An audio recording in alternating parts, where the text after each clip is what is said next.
श्रीगजेन्द्रमोक्षः। श्रीशुक उवाच एवं व्यवसिनो बुद्ध्या समाधाय मनोहृदि जजाप परमं जाप्यं प्राग्जन्मन्यनुशिक्षितं। गजेन्द्र उवाच ॐ नमो भगवते तस्मै यत एतच्चिदात्मकं पुरुषायादिबीजाय परेशायाभिधीमहि।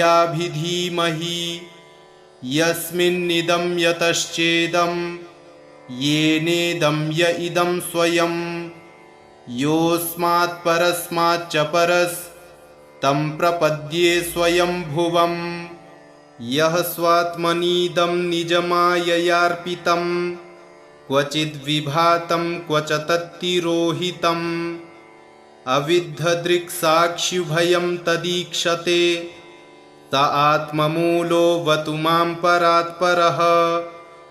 कालेन पञ्चत्वमितेषु कृत्स्नशो लोकेषु पालेषु च सर्वहेतुषु तमस्तदासीद्गहनं गभीरं यस्तस्य पारेऽभिविराजते विभुः।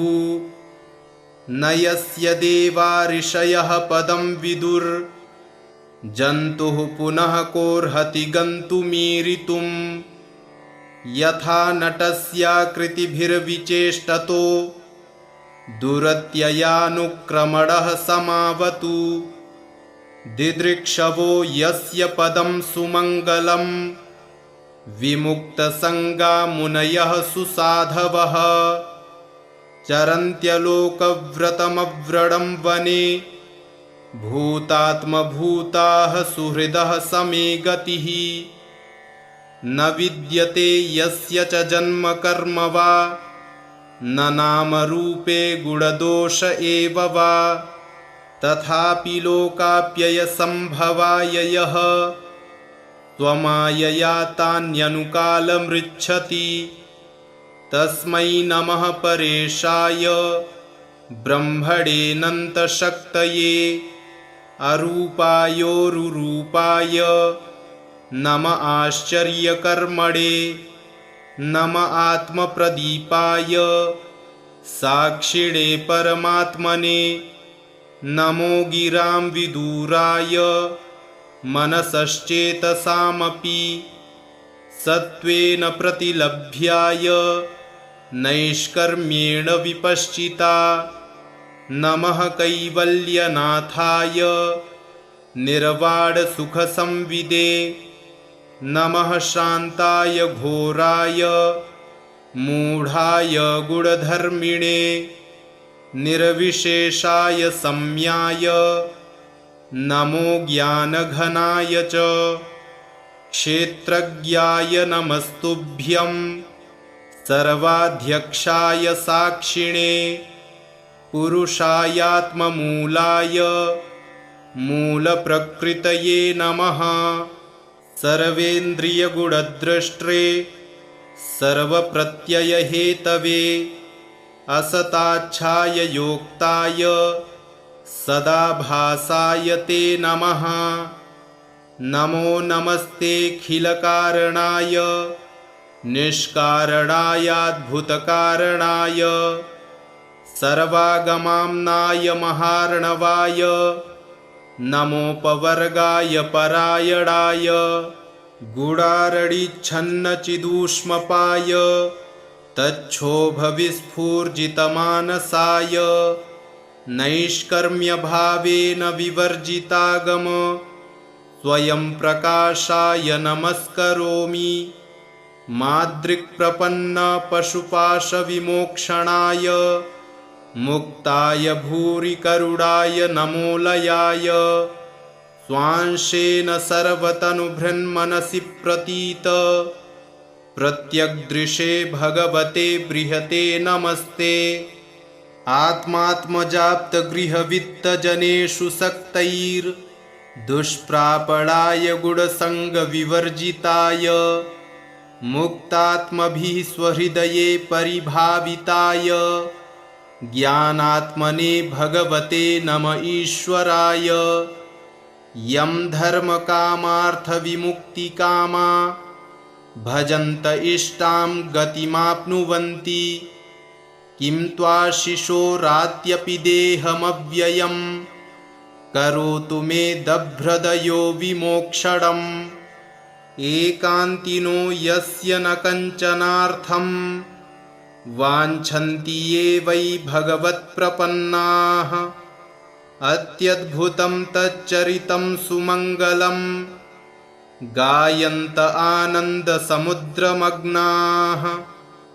तमक्षरं ब्रह्म परं परेशम् मव्यक्तमाध्यात्मिकयोगगम्यम्। अतीन्द्रियं सूक्ष्ममिवातिदूर मनन्तमाद्यं परिपूर्णमीडे। यस्यं ब्रह्मादयो देवा वेदा लोकाश्चराचराः नामरूपविभेदेन फल्गव्याचकलया कृताः। यथार्चिषोऽग्नेः सवितुर्गभस्तयो निर्यान्ति संयान्त्यसकृत्स्वरोचिषः। तथा यतोऽयं गुडसम्प्रवाहो बुद्धिर्मनः खानि शरीरसर्गाः। स वै न देवासुरमर्त्यतिर्यं न स्त्री न षण्ढो न पुमान्न जन्तुः। नायं गुडः कर्म न सन्न चासन् निषेधशेषो जयतादशेषः। जिजीविषेनाहमिहामुयाकी मन्तर्बहिश्चावृतये भयोन्या।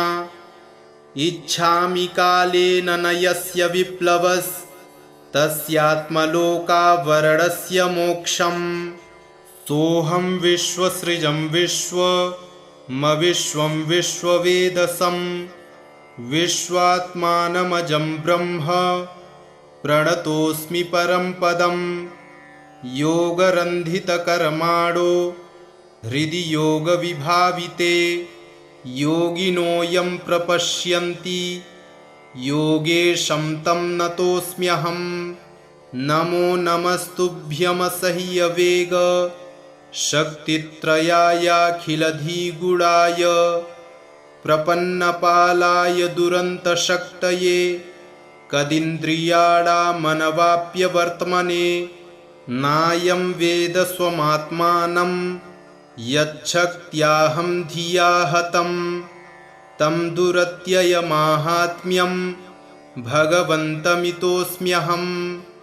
श्रीशुक उवाच एवं गजेन्द्रमुपवर्णितनिर्विशेषं ब्रह्मादयो विविधलिङ्गभिदाभिमानाः। नैते यदोपससृपुरनिखिलात्मकत्वात् तत्राखिलामरमयो हरिराविरासीत्। तं तद्वदार्तमुपलभ्य जगन्निवासः स्तोत्रं निशम्य दिविजैः सह संस्तुवद्भिः। छन्दोमयेन गरुडेन समुह्यमानश्चक्रायुधोऽभ्यदमदाशु यतो गजेन्द्रः। सोऽन्तः सरस्युरुबलेन गृहीत आर्तो दृष्ट्वा गरुत्मतिहरिं ख उपात्तचक्रम्। उच्छिप्य साम्बुजकरं गिरमाह कृच्छ्रा नारायणाखिलगुरो भगवन्नमस्ते।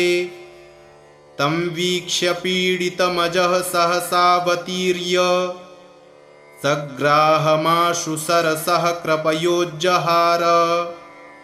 ग्राहाद्विपाटितमुखादरिणा गजेन्द्रं सम्पश्यतां हरिरमुमुच दुस्त्रियाणाम्। श्रीशुक उवाच एवं व्यवसिनो बुद्ध्या समाधाय मनोहृदि जजाप परमं जाप्यं प्राग्जन्मन्यनुशिक्षितं। गजेन्द्र उवाच ॐ नमो भगवते तस्मै यत एतच्चिदात्मकं पुरुषायादिबीजाय परेशायाभिधीमहि यस्मिन्निदं यतश्चेदं येनेदं य इदं स्वयं योऽस्मात् परस्माच्च परस्तं प्रपद्ये स्वयंभुवम् यः स्वात्मनीदं निजमाययार्पितं क्वचिद्विभातं क्व च तत्तिरोहितम् अविद्धदृक्साक्षिभयं तदीक्षते स आत्ममूलोऽवतु मां परात्परः कालेन पञ्चत्वमितेषु कृत्स्नशो लोकेषु पालेषु च सर्वहेतुषु तमस्तदासीद् गहनं गभीरं यस्तस्य पारेऽभिविराजते विभुः न यस्य देवा ऋषयः पदं विदुर्जन्तुः पुनः कोऽर्हति गन्तुमीरितुं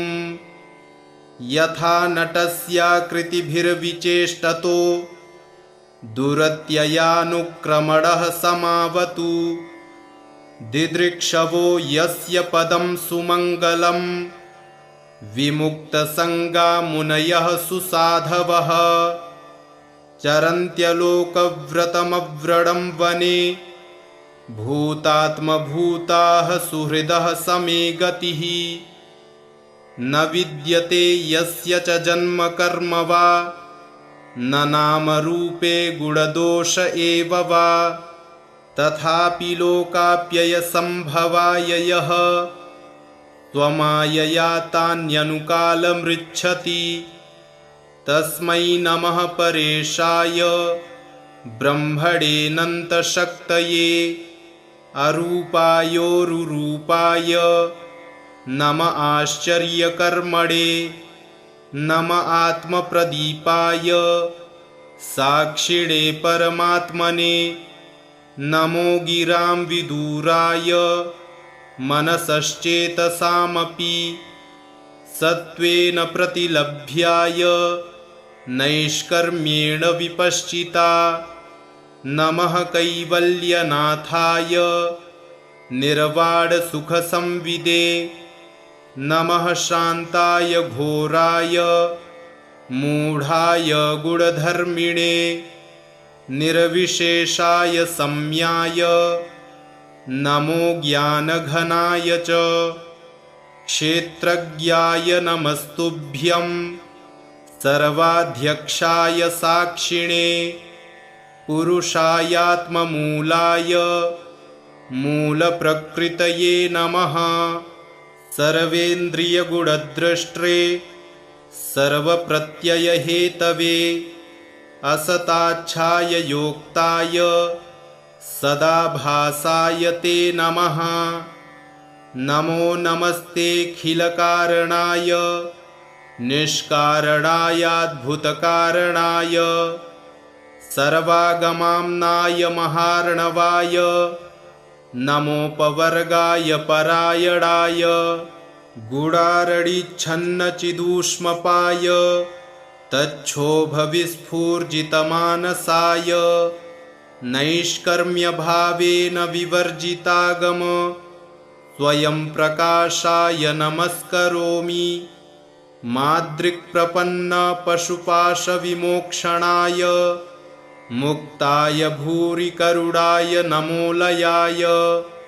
स्वांशेन सर्वतनुभृन्मनसि प्रतीत प्रत्यग्दृशे भगवते बृहते नमस्ते आत्मात्मजाप्तगृहवित्तजनेषु सक्तैर्दुष्प्रापणाय गुणसङ्गविवर्जिताय मुक्तात्मभिः स्वहृदये परिभाविताय ज्ञानात्मने भगवते नम ईश्वराय यं धर्मकामार्थविमुक्तिकामा भजन्त इष्टां गतिमाप्नुवन्ति किं त्वाशिशोरात्यपि देहमव्ययं करोतु मे दभ्रदयो विमोक्षणम् एकान्तिनो यस्य न कञ्चनार्थं वाञ्छन्ति ये वै भगवत्प्रपन्नाः अत्यद्भुतं तच्चरितं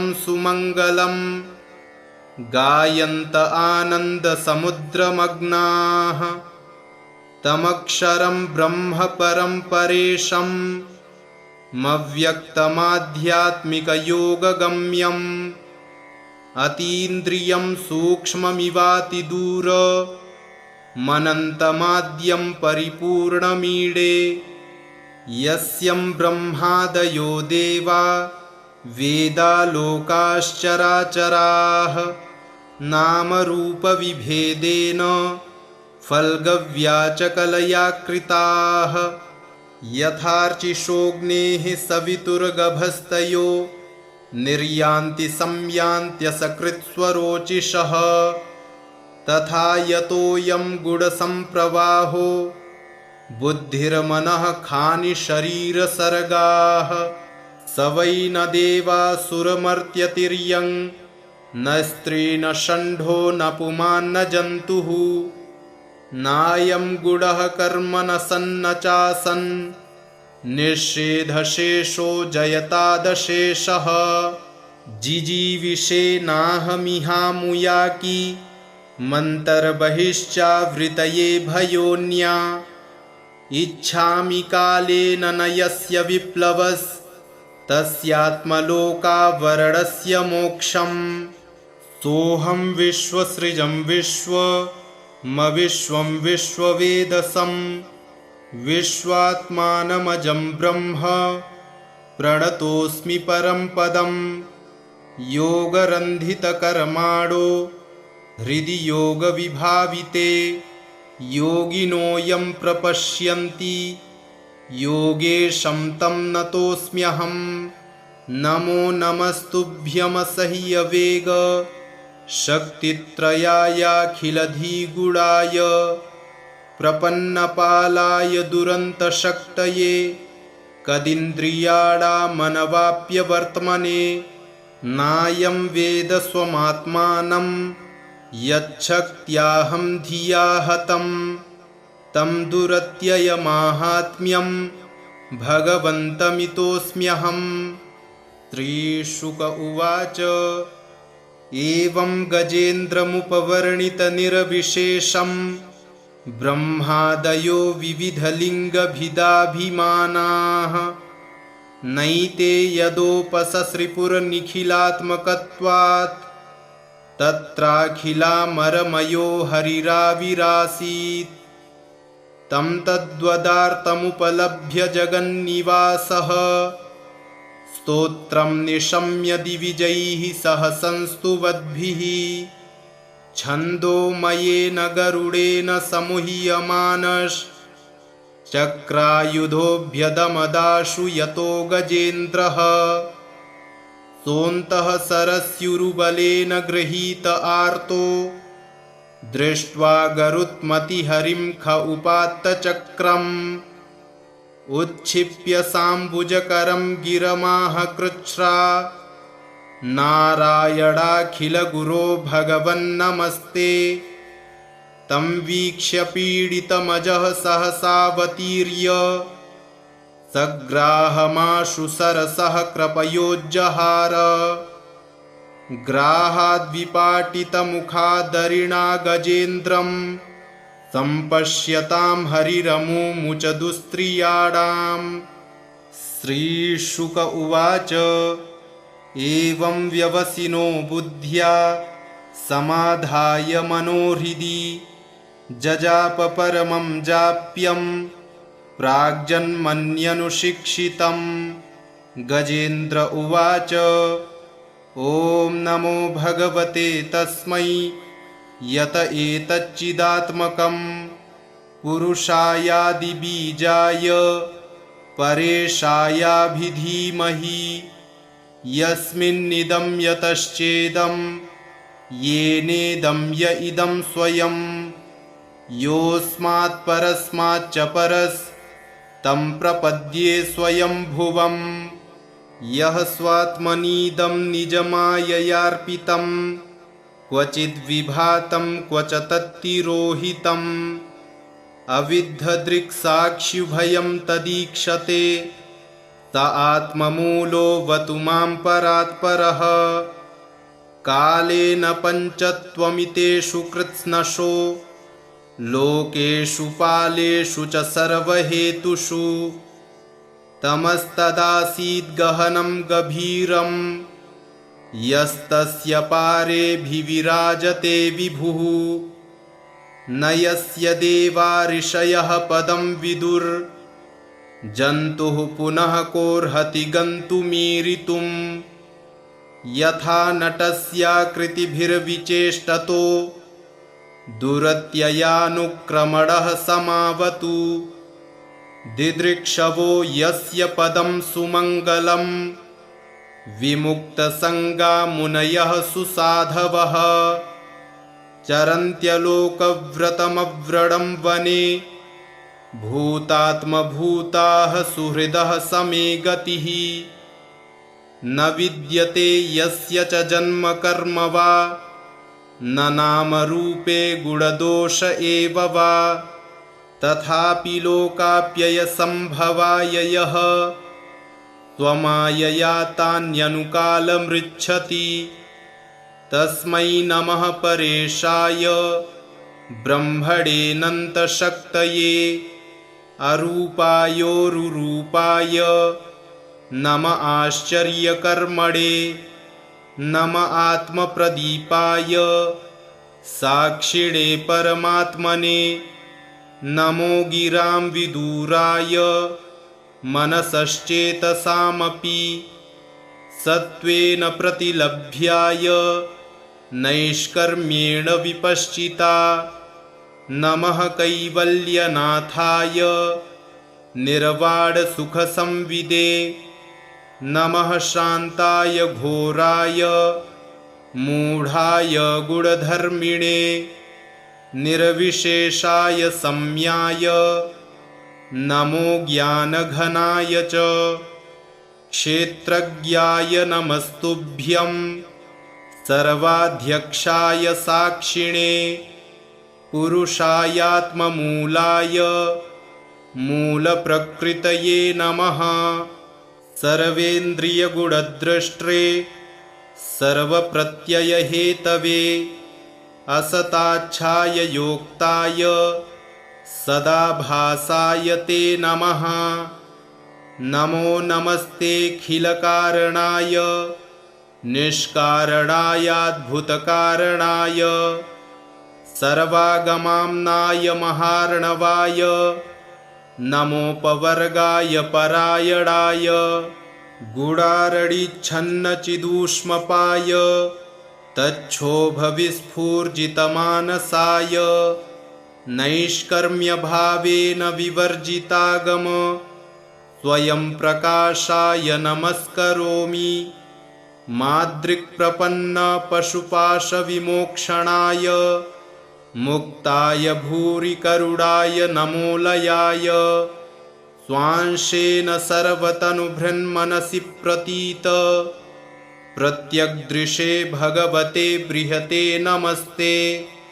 आत्मात्मजाप्तगृहवित्तजनेषु सक्तैर्दुष्प्रापणाय गुणसङ्गविवर्जिताय मुक्तात्मभिः स्वहृदये परिभाविताय ज्ञानात्मने भगवते नम ईश्वराय। यं धर्मकामार्थविमुक्तिकामा भजन्त इष्टां गतिमाप्नुवन्ति। किं त्वाशिशोरात्यपि देहमव्ययं करोतु मे दभ्रदयो विमोक्षणम्। एकान्तिनो यस्य न कञ्चनार्थं वाञ्छन्ति ये वै भगवत्प्रपन्नाः। अत्यद्भुतं तच्चरितं सुमङ्गलं गायन्त आनन्दसमुद्रमग्नाः। तमक्षरं ब्रह्म परं परेशं मव्यक्तमाध्यात्मिकयोगगम्यम्। अतीन्द्रियं सूक्ष्ममिवातिदूरमनन्तमाद्यं परिपूर्णमीडे। यस्यं ब्रह्मादयो देवा वेदा लोकाश्चराचराः नामरूपविभेदेन फल्गव्या च कलया कृताः यथार्चिषोऽग्नेः सवितुर्गभस्तयो निर्यान्ति संयान्त्यसकृत्स्वरोचिषः तथा यतोऽयं गुडसम्प्रवाहो बुद्धिर्मनः खानि शरीरसर्गाः स वै न देवासुरमर्त्यतिर्यं न स्त्री न षण्ढो न पुमान् न जन्तुः नायं गुडः कर्म न सन्न चासन् निषेधशेषो जयतादशेषः जिजीविषेनाहमिहामुयाकी मन्तर्बहिश्चावृतये भयोन्या इच्छामि कालेन न यस्य विप्लवस्तस्यात्मलोकावरणस्य मोक्षम् सोऽहं विश्वसृजं विश्वं विश्ववेदसं विश्वात्मानमजं ब्रह्म प्रणतोऽस्मि परं पदं योगरन्धितकर्माणो हृदि योगविभाविते योगिनोऽयं प्रपश्यन्ति योगेशं तं नतोऽस्म्यहं नमो नमस्तुभ्यमसह्यवेग शक्तित्रयायाखिलधिगुणाय प्रपन्नपालाय दुरन्तशक्तये कदिन्द्रियाणामनवाप्यवर्त्मने नायं वेद स्वमात्मानं यच्छक्त्याहं धिया हतं तं दुरत्ययमाहात्म्यं भगवन्तमितोऽस्म्यहम्।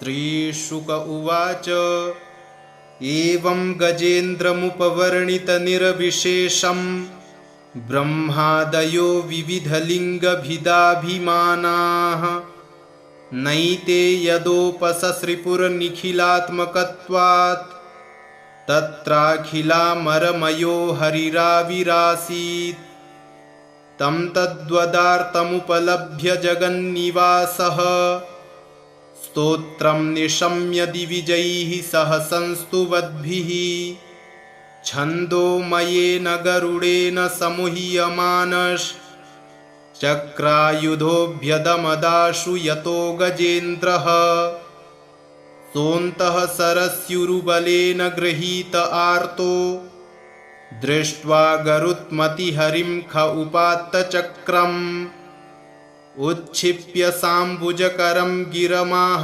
कृच्छ्रा नारायणाखिलगुरो भगवन्नमस्ते तं वीक्ष्य पीडितमजः सहसावतीर्य सग्राहमाशु सरसः कृपयोज्जहार ग्राहाद्विपाटितमुखादरिणा गजेन्द्रं सम्पश्यतां हरिरमुमुच दुस्त्रियाणाम्। श्रीशुक उवाच एवं व्यवसिनो बुद्ध्या समाधाय मनोहृदि जजाप परमं जाप्यं प्राग्जन्मन्यनुशिक्षितं। गजेन्द्र उवाच ॐ नमो भगवते तस्मै यत एतच्चिदात्मकं पुरुषायादिबीजाय परेशायाभिधीमहि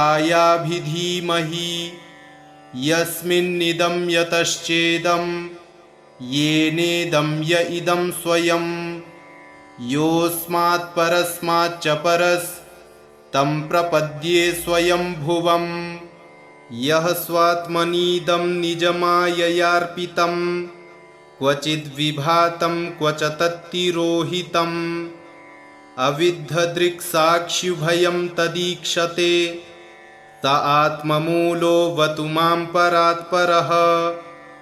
कालेन पञ्चत्वमितेषु कृत्स्नशो लोकेषु पालेषु च सर्वहेतुषु तमस्तदासीद्गहनं गभीरं यस्तस्य पारेऽभिविराजते विभुः न यस्य देवा ऋषयः पदं विदुर्जन्तुः पुनः कोऽर्हति गन्तुमीरितुम् यथा नटस्याकृतिभिर्विचेष्टतो दुरत्ययानुक्रमणः समावतु दिदृक्षवो यस्य पदं सुमङ्गलं विमुक्तसङ्गा मुनयः सुसाधवः चरन्त्यलोकव्रतमव्रणं वने भूतात्मभूताः सुहृदः समे गतिः न विद्यते यस्य च जन्म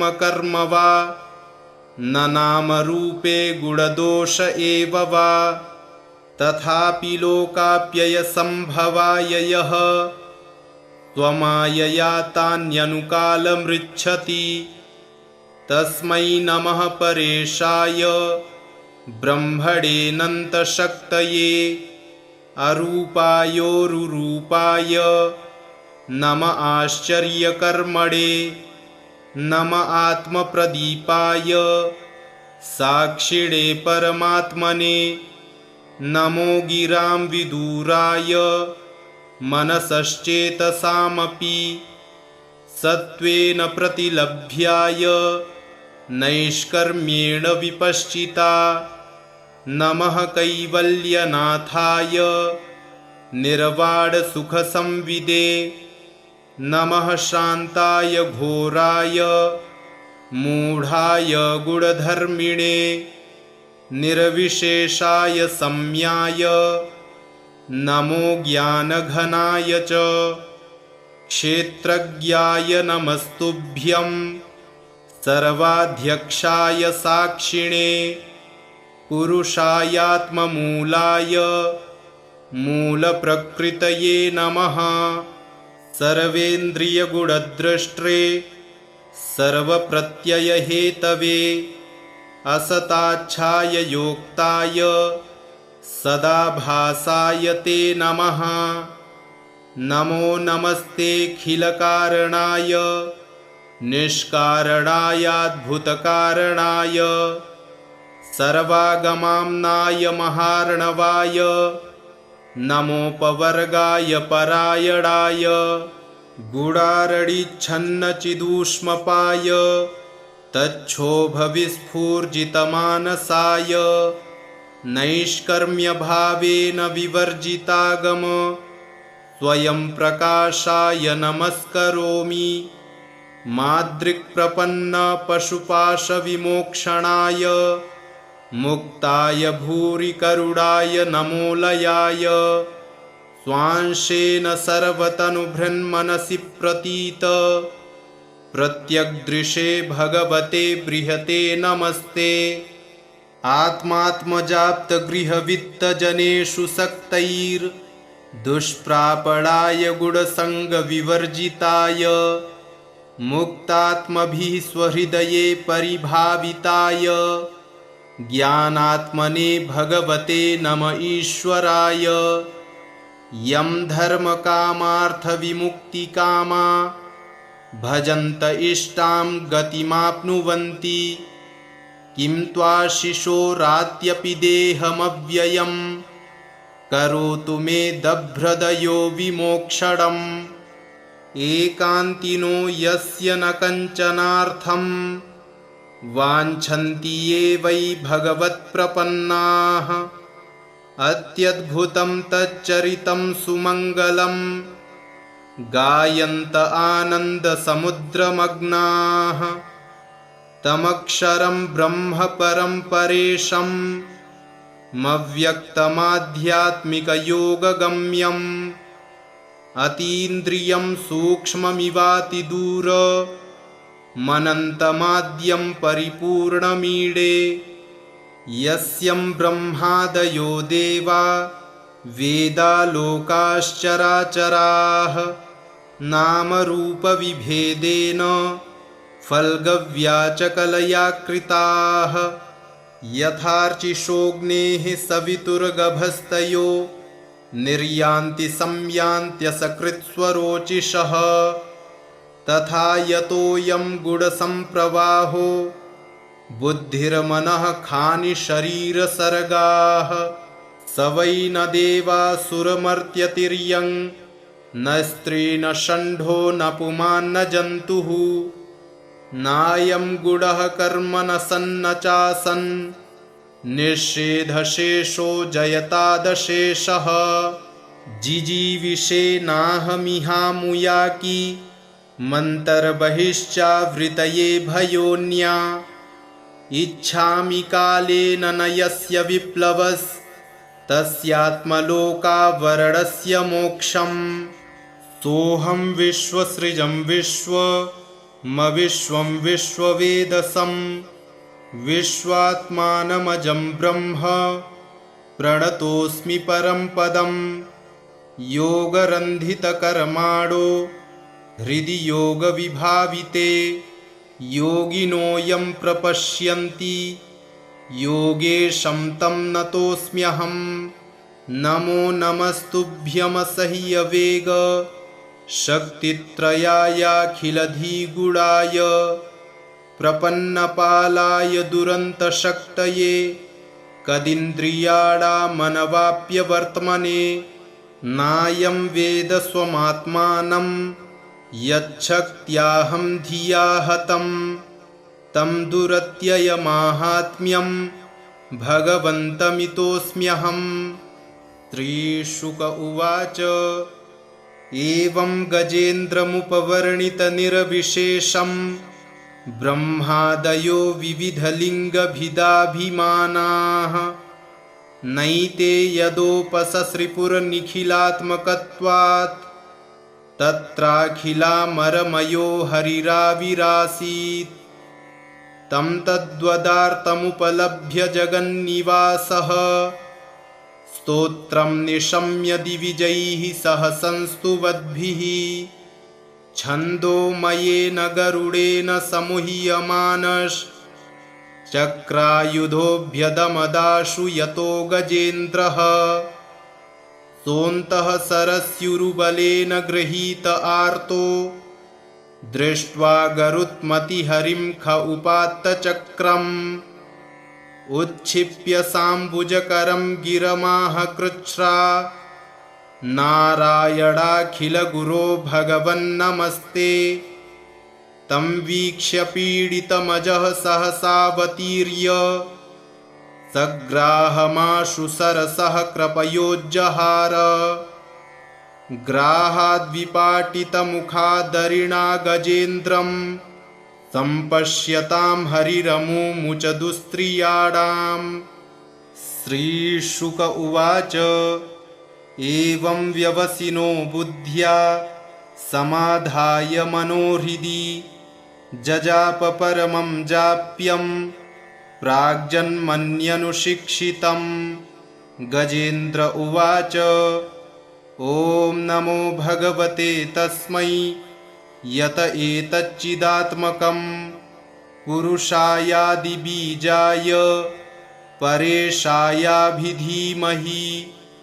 यस्मिन्निदं यतश्चेदं येनेदं य इदं स्वयं योऽस्मात् परस्माच्च परस्तं प्रपद्ये स्वयंभुवम् यः स्वात्मनीदं निजमाययार्पितं क्वचिद्विभातं क्वच तत्तिरोहितम् अविद्धदृक्साक्षिभयं तदीक्षते स आत्ममूलोऽवतु मां परात्परः कालेन पञ्चत्वमितेषु कृत्स्नशो लोकेषु पालेषु च सर्वहेतुषु तमस्तदासीद्गहनं गभीरं यस्तस्य पारेऽभिविराजते विभुः न यस्य देवा ऋषयः पदं विदुर्जन्तुः पुनः कोऽर्हति गन्तुमीरितुम् यथा नटस्याकृतिभिर्विचेष्टतो दुरत्ययानुक्रमणः समावतु दिदृक्षवो यस्य पदं सुमङ्गलं विमुक्तसङ्गा मुनयः सुसाधवः चरन्त्यलोकव्रतमव्रणं वने भूतात्मभूताः सुहृदः समे गतिः न विद्यते यस्य च जन्म कर्म वा न नामरूपे गुणदोष एव वा तथापि लोकाप्ययसम्भवाय यः त्वमायया तान्यनुकालमृच्छति तस्मै नमः परेशाय ब्रह्मणेऽनन्तशक्तये अरूपायोरुरूपाय नम आश्चर्यकर्मणे नम आत्मप्रदीपाय साक्षिणे परमात्मने नमो गिरां विदूराय मनसश्चेतसामपि सत्त्वेन प्रतिलभ्याय नैष्कर्म्येण विपश्चिता नमः कैवल्यनाथाय निर्वाणसुखसंविदे नमः शान्ताय घोराय मूढाय गुणधर्मिणे निर्विशेषाय सम्याय नमो ज्ञानघनाय च क्षेत्रज्ञाय नमस्तुभ्यं सर्वाध्यक्षाय साक्षिणे पुरुषायात्ममूलाय मूलप्रकृतये नमः सर्वेन्द्रियगुणद्रष्ट्रे सर्वप्रत्ययहेतवे असताच्छाय योक्ताय सदाभासाय ते नमः नमो नमस्तेऽखिलकारणाय निष्कारणायाद्भुतकारणाय सर्वागमाम्नाय महार्णवाय नमोपवर्गाय परायणाय गुडारडिच्छन्नचिदूष्मपाय तच्छोभविस्फूर्जितमानसाय नैष्कर्म्यभावेन विवर्जितागम स्वयं प्रकाशाय नमस्करोमि मादृक्प्रपन्न पशुपाशविमोक्षणाय मुक्ताय भूरिकरुणाय नमोलयाय स्वांशेन सर्वतनुभृन्मनसि प्रतीत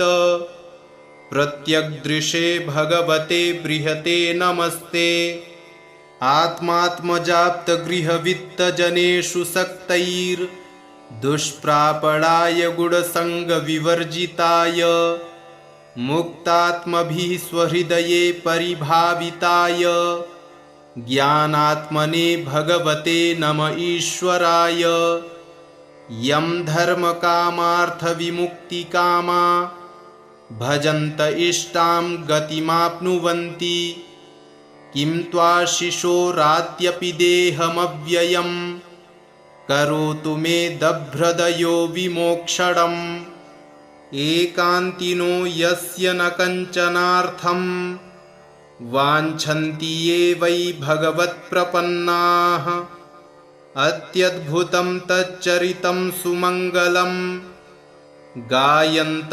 आनन्दसमुद्रमग्नाः तमक्षरं ब्रह्म परं परेशं मव्यक्तमाध्यात्मिकयोगगम्यम् अतीन्द्रियं सूक्ष्ममिवातिदूरमनन्तमाद्यं परिपूर्णमीडे यस्यं ब्रह्मादयो देवा वेदालोकाश्चराचराः नामरूपविभेदेन फल्गव्याचकलया कृताः यथार्चिषोऽग्नेः सवितुर्गभस्तयो निर्यान्ति संयान्त्यसकृत्स्वरोचिषः तथा यतोऽयं गुणसम्प्रवाहो बुद्धिर्मनः खानि शरीरसर्गाः स वै न देवासुरमर्त्यतिर्यं न स्त्री न षण्ढो न पुमान् न जन्तुः नायं गुणः कर्म न सन्न चासन् निषेधशेषो जयतादशेषः जिजीविषेनाहमिहामुयाकी मन्तर्बहिश्चावृतये भयोन्या इच्छामि कालेन न यस्य विप्लवस्तस्यात्मलोकावरणस्य मोक्षम् सोऽहं विश्वसृजं विश्वं विश्ववेदसं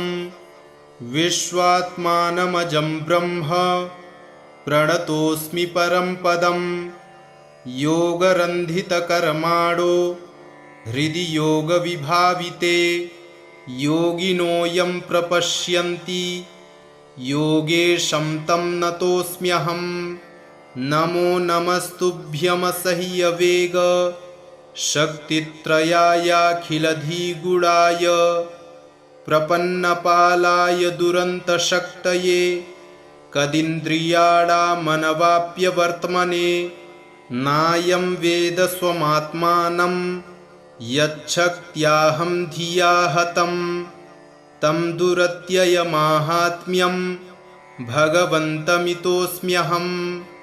श्रीशुक उवाच एवं गजेन्द्रमुपवर्णितनिर्विशेषं ब्रह्मादयो विविधलिङ्गभिदाभिमानाः नैते यदोपससृपुरनिखिलात्मकत्वात् तत्राखिलामरमयो हरिराविरासीत् तं तद्वदार्तमुपलभ्य जगन्निवासः स्तोत्रं निशम्य दिविजैः सह संस्तुवद्भिः छन्दोमयेन गरुडेन समुह्यमानश्चक्रायुधोऽभ्यदमदाशु यतो गजेन्द्रः सोऽन्तः सरस्युरुबलेन गृहीत आर्तो दृष्ट्वा गरुत्मतिहरिं ख उपात्तचक्रम् उच्छिप्य साम्बुजकरं गिरमाह